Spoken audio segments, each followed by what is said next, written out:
this was multiple access point for livestock. As somebody pointed out, does the farmer not want the river for the livestock to drink out of? And yes, he would have. But another thing, because we're a group water scheme, we offered an alternative water supply, which is obviously being piped. We had to extend our network to take in this field so he would have drinking water for his cattle. And then as a quick pro quo, we got extended buffer zones.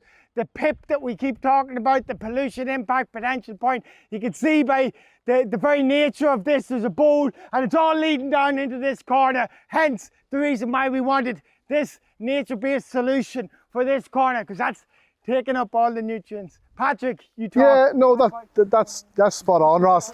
No, I talk quite a bit. That's exactly it. In that the EPA had modelled this particular corner of the site has been a susceptible area. Again, we're working with a rank 1 in terms of most susceptible in the catchment overland flow losses of phosphate.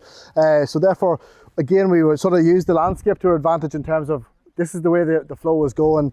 We put the buffer in sort of in a triangular like that between where the confluence of the two rivers is to catch that overland flow, and it sits in nicely, and just lucky that it does do that. Now, we've been very lucky in some of these sites, just to bear in mind that we've been fit to do that.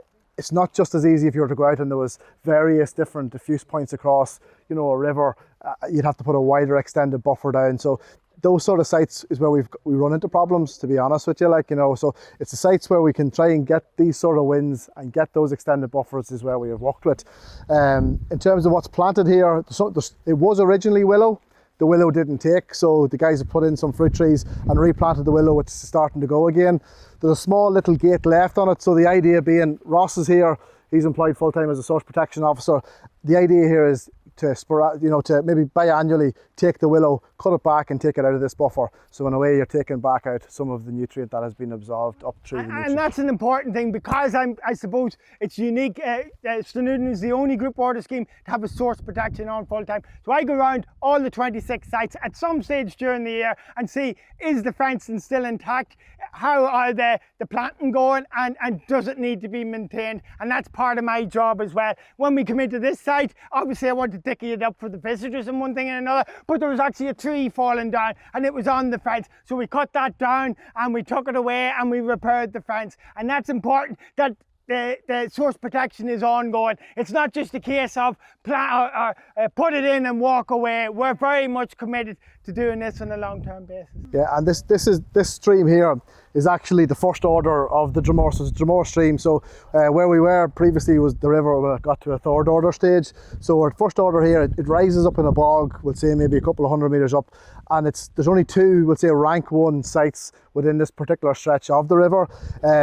This being one, and this is why we've walked here, but by this stage the concentration still is at 0.05, so it's over that 0.035 where your EQS is at, hence why it was a good site actually to go and work on. The other site is across the way. Most of that water actually, even though it's rank 1 and it sort of flanks the site, most of it actually spills downstream of the confluence. So this was probably a good site here to try and test some of these measures in terms of gives a little bit of a control. And we are seeing some of our some reductions in our phosphates as well. We generally, on average, leaving the Derry Valley subcatchment, your concentration is probably about 0.065.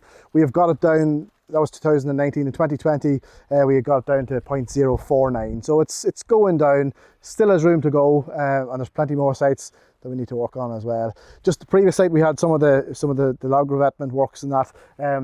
This entire stretch here, Ross has done the willow spilling on this particular stretch, so maybe Ross, if you want to talk to them through that, walk them over. Well, I suppose willow spilling is for smaller streams or whatever. It wouldn't be any harm for you to get a look at it, but it has overgrown a bit.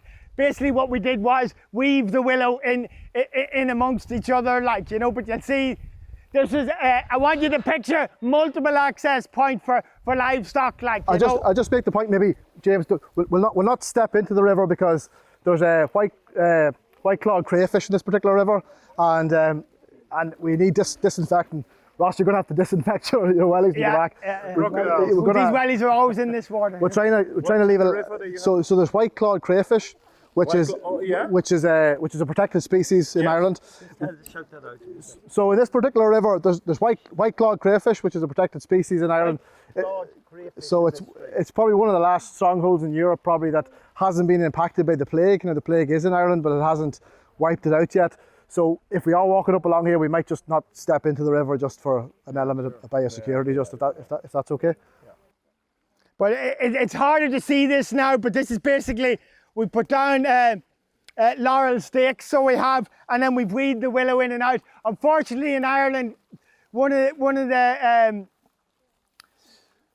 you can't work in river works during, you only can do it in July, August and September, which is not a great time to get willow to take or whatever, but this has actually taken along it, like, you know, so that'll give it a chance to